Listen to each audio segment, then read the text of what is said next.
Hi, everyone. Welcome back to the Multifamily Masterclass. I am Bart Deal, the Director of Investor Relations at Neighborhood Ventures. Today, I'm joined by two awesome guests, our Director of Finance, Heidi Butler, and our co-founder of Neighborhood Ventures, John Koborowski. You got it. Got the last name right? Yep. Awesome. I'll dive directly into the first topic we're going to discuss, which is an article by Multi-Housing News titled Fed Issues First Rate Cut in 4 Years. So in the article, it says from March 2022 to July 2023, the Fed issued 11 rate increases. The Fed Reserve on September 18th, so yesterday, announced a 50 basis point rate cut, likely the first of several.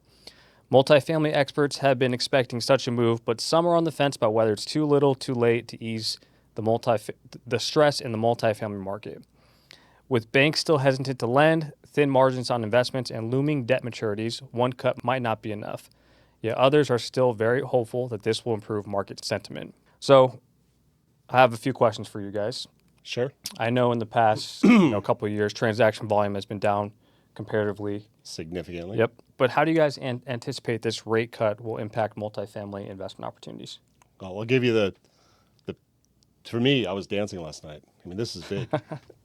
They dropped rates. They dropped it more than a quarter point, because a quarter point would have been a teaser, and I think what it would have done is given people hope without any real anything really to move the needle. So half point's good. I'm a little pessimistic on the comments that Jeremy Powell made, because usually they're not this much of a forward speaking entity when they talk about stuff. Yeah.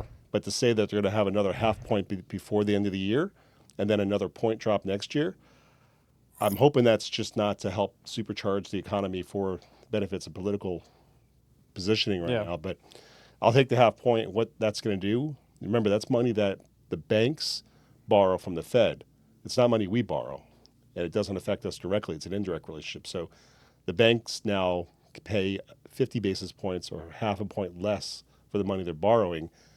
Hopefully, at some point over the next few months, that'll cycle through, and we'll see banks start to lend us, the consumers, money at least at a half point less. So do you think this will open up lending for banks? I think it will open up liquidity. I think there are owners out there, whether you're a homeowner, you have a car loan, you have consumer credit, that you just couldn't refinance and restructure because rates were so high, and because banks weren't offering any liquidity solutions.